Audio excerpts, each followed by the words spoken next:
Baik, selamat pagi Dewan Penguji, selamat pagi Bapak Ibu sekalian. Perkenalkan, nama saya Koko Wahyu. Di sini saya akan mencoba mempresentasikan hasil dari karya ilmiah akhir spesialis. Mohon izin share ya.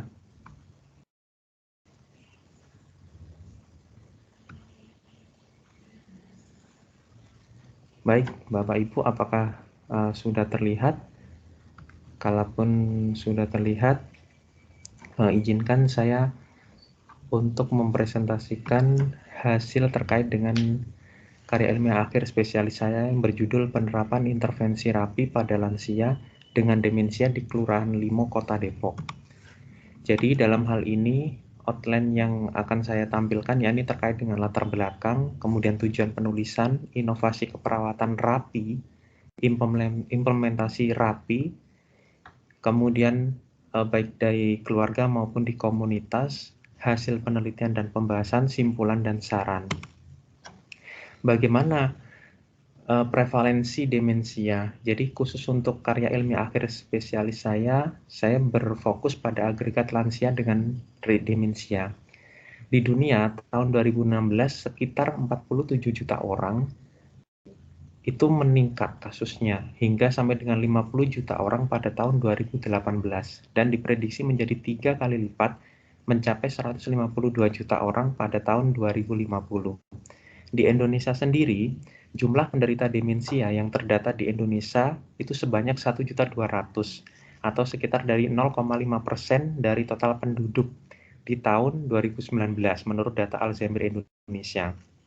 Sedangkan untuk di Jawa Barat sendiri, penanganan permasalahan demensia di Jawa Barat itu tidak sepopuler penanganan penyakit lainnya. Dalam hal ini berfokus pada Depok.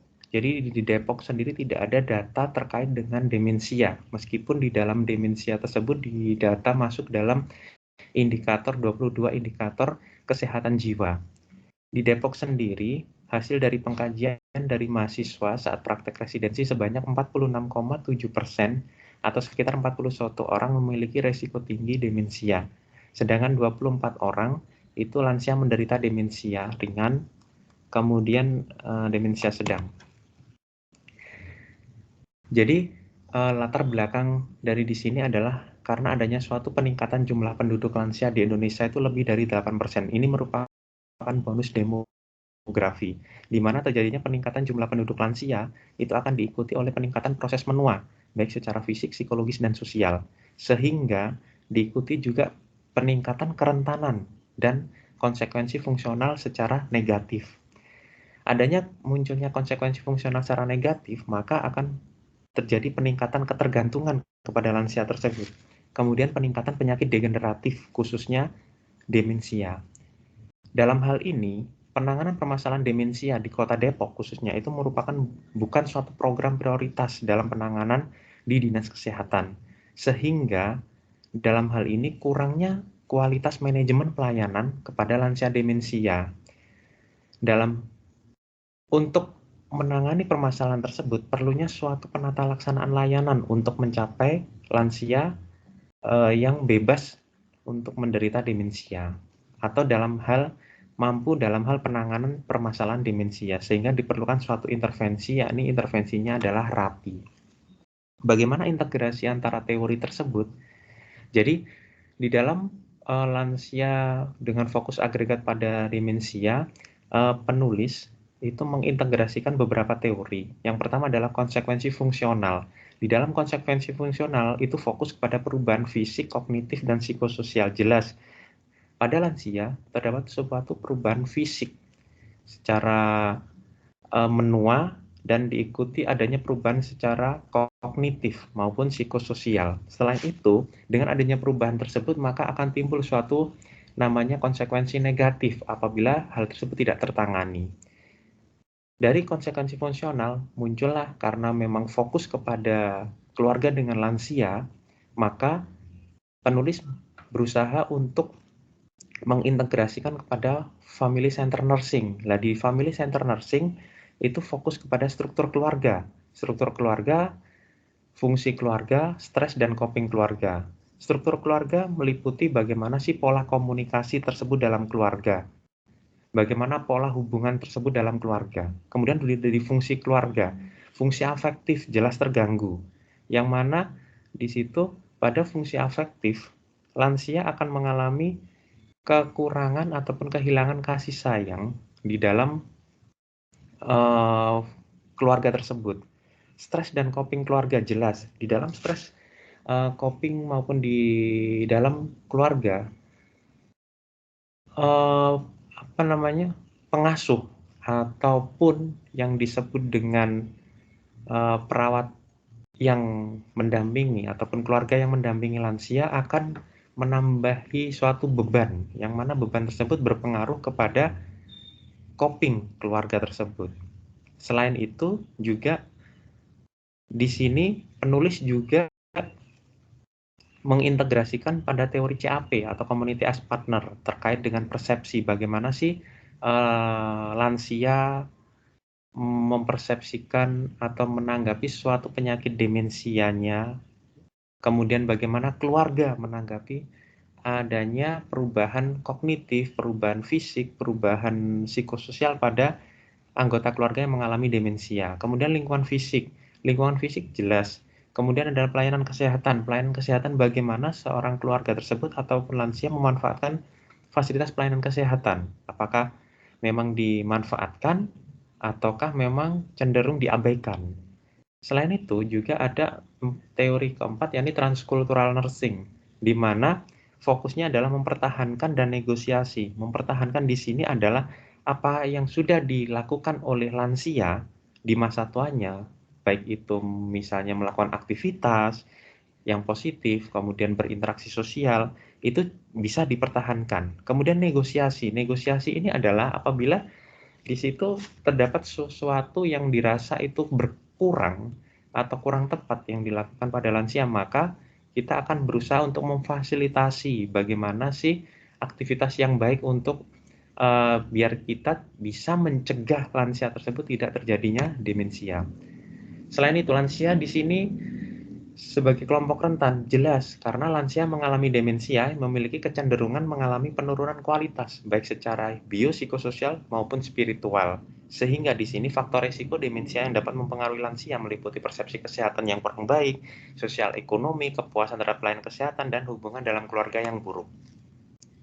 Tujuan dari intervensi ini adalah memberikan gambaran penerapan intervensi rapi atau yang disebut dengan reminiscence dan atrapi dalam pelayanan dan asuhan keperawatan komunitas dalam upaya penurunan tingkat demensia pada keluarga dan kelompok lansia demensia di Kelurahan Limo, Kota Depok.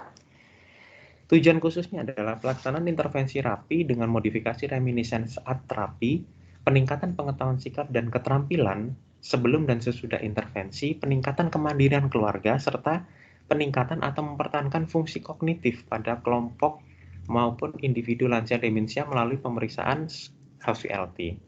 Apa sih yang disebut dengan intervensi rapi itu? Rapi adalah di sini adalah singkatan atau kepanjangan dari reminiscence dan atrapi, merupakan integrasi dari intervensi reminiscence dan atrapi yang bertujuan memberikan kesempatan untuk membantu lansia yang kesulitan berkomunikasi untuk mengingat, melewati fase hidup serta memulihkan orientasi ruang, serta mengembangkan proses kreatif dalam mengurangi permasalahan terkait kesehatan mental, baik itu kecemasan, depresi, demensia, dan well-being. Jadi dalam hal ini, dalam penelitian Ostrander yakni menggabungkan antara reminiscence dan atrapi. Hal ini sangat efektif apabila dibandingkan dengan dilaksanakan secara tersendiri. Intervensi rapi ini itu dilaksanakan selama 8 sesi, yakni 2 kali per minggu, di mana setiap sesinya membutuhkan waktu sekitar 60 menit. Nah, adapun pelaksanaan rapi ini pada sesi pertama adalah perkenalan dan edukasi. Kemudian sesi kedua adalah kenangan kehidupan masa kecil dengan kegiatan permainan congklak. Kemudian sesi ketiga adalah kenangan kehidupan di desa dan kota dengan mewarnai gambar pemandangan. Sesi keempat adalah kenangan bertemu pasangan dan menjalin cinta dengan kegiatan menggambar orang tersayang dan menunjukkan album foto. Sesi kelima yakni kenangan pekerjaan dengan kegiatan merangkai manik-manik. Sesi keenam adalah kenangan masa perang dengan kegiatan melipat origami berbentuk pesawat dan kapal. Sesi ketujuh adalah kenangan kegiatan keagamaan dengan mewarnai kaligrafi sesi ke-8 evaluasi dari kegiatan. Bagaimana pelaksanaan rapi dalam asuhan keperawatan keluarga? Pelaksanaan intervensi rapi itu terintegrasi dengan dalam 5 tugas kesehatan keluarga, di mana sasarannya ada 10 keluarga binaan di Kelurahan Limo yang dilaksanakan kurang lebih selama 6 bulan, di mana didapatkan dari hasil evaluasi adalah 50% lansia mengalami peningkatan skor HVLP. Bagaimana pengkajian pada asuhan keperawatan keluarga, data keluarga atau demensia, yakni keluarga Ibu DJ, salah satunya adalah di tahap perkembangan keluarga dengan lansia, di mana Ibu DJ ini berusia 88 tahun, tinggal bersama anaknya dan menantunya serta 2 orang cucu. Tugas perkembangan keluarga dengan lansia yang belum dicapai oleh keluarga diantaranya mempertahankan pengaturan hidup yang memuaskan, serta meneruskan eksistensi sebagai lanjut usia, di mana Ibu DJ lebih banyak berdiam diri di rumah, tidak melakukan aktivitas semenjak menderita demensia. Didapatkan hasil skor HVLP adalah H12. Keluarga menjelaskan bahwa klien mengalami perubahan perilaku dan kepribadian semenjak mengalami kepikunan di 2017, yakni sering lupa, tidak bisa diam, dan curiga. Bahkan Ibu DJ menurut keluarganya sering mengompol, menaruh barang seperti handuk, baju di meja makan, ataupun ruang tamu. Apabila diperingatkan, itu mudah tersinggung. Sehingga dalam hal ini, perawat melakukan pengkajian tahap kedua, yakni menunjukkan bahwa keluarga belum mampu melakukan TUK 1 sampai dengan TUK 5. Selain itu, pada tahap proses pengkajian, tekanan darah Ibu DJ adalah 180/100 mm Hg, di mana Ibu DJ ini menderita hipertensi, kemudian seringkali karena memang kondisi demensia itu sulit untuk mengatur diet hipertensinya. Kondisi fisik Ibu DJ mengalami bungkuk atau postural kyphosis, di mana riwayat sebelumnya Ibu DJ terpeleset saat sedang memasak dan mencuci piring di dapur. Kemudian kondisi rumah Ibu DJ sangat berpotensi menyebabkan jatuh. Adanya anak tangga 2 tingkat tanpa warna pembeda. Lantai dapur terlihat basah tanpa alas sehingga terlihat licin apabila selesai memasak. Kemudian bagi keluarga, kondisi hipertensi dan jatuh cenderung dianggap biasa apabila terjadi pada lansia. Ibu L atau yang dikatakan anak dari Ibu DJ ini mengeluhkan adanya kurangnya dukungan dan bantuan dari anggota keluarga lain. Jadi anaknya cenderung sibuk, ke situ pun terkadang hanya sekedar menengok, tidak ada bantuan apapun. Masalah keperawatan keluarga yang didapatkan ada 8 masalah keperawatan keluarga: perilaku kesehatan cenderung beresiko, ketidakefektifan penularan kesehatan penyakit kronis, kerusakan memori, konfusi kronik, hambatan mobilitas fisik, risiko jatuh, ketidakefektifan coping, serta penurunan coping keluarga. Dalam hal ini, peneliti menayangkan NCP atau Nursing Care Plan dimulai dari TUK 1 sampai dengan TUK 5, di mana TUK 1 keluarga mampu mengenal masalah dengan pada peningkatan pengetahuan manajemen. Diharapkan ada keluarga mampu mengenali tanda dan gejala demensia, jenis demensia, tahapan demensia. Kemudian pada TUK 2, keluarga mampu memutuskan masalah. Dalam hal ini, yakni untuk kriterianya, NOC-nya adalah dari mengidentifikasi informasi yang relevan terkait demensia pada lansia, serta mengidentifikasi informasi yang relevan terkait demensia pada lansia. Jadi, untuk NIC-nya, di mana keluarga mampu memutuskan masalah, baik peningkatan keterlibatan keluarga untuk memutuskan masalah demensia, serta adanya dukungan pengambilan keputusan dengan langkah-langkah membantu keluarga untuk mengklarifikasi nilai dan harapan. Untuk 3 adalah merawat masalah konfusi kronik, di mana pada dalam hal ini intervensi rapi atau reminiscence dan atrapi masuk ke dalam TUK 3, yakni dalam hal merawat masalah konfusi kronik. Yang keempat, TUK 4 adalah memodifikasi perilaku, di mana diharapkan adanya peningkatan keterlibatan keluarga untuk memodifikasi perilaku anggota keluarga dan lingkungan sekitar. Kemudian TUK 5, yakni keluarga mampu memanfaatkan fasilitas pelayanan kesehatan, yakni peningkatan keterlibatan keluarga untuk memanfaatkan fasilitas kesehatan, serta adanya dukungan keluarga dengan mengorientasikan keluarga tentang tatanan pelayanan kesehatan untuk mengatasi demensia. Bagaimana hasil dan pembahasan pada penerapan intervensi tersebut? Diketahui dari 10 keluarga terdapat 6 keluarga mengalami tingkat kemandirian pada KM4. Kemudian 4 keluarga mengalami tingkat kemandirian pada KM3. Skor HVLT-nya juga meningkat. Jadi yang semula berada di 10 keluarga di kisaran 6 sampai dengan 11 itu meningkat di kisaran 10 sampai dengan 16 di skor HVLT-nya. Terus yang untuk selanjutnya adalah pengkajian pada asuhan keperawatan komunitas. Jadi dalam hal ini data komunitas di RW 5 dan RW 10 didapatkan data 69,2% risiko demensia dan 31,8 itu kemungkinan besar demensia. Jadi ada 2 binaan di 2 RW, yakni di RW 5 dan RW 10. Hasil wawancara dan observasi dengan kelompok lansia menjelaskan bahwa kelompok lansia mengeluhkan terdapat gangguan memori jangka pendek, sulit mengingat, penurunan kemampuan berhitung, kesulitan dalam pengambilan keputusan, serta penurunan aktivitas sosial.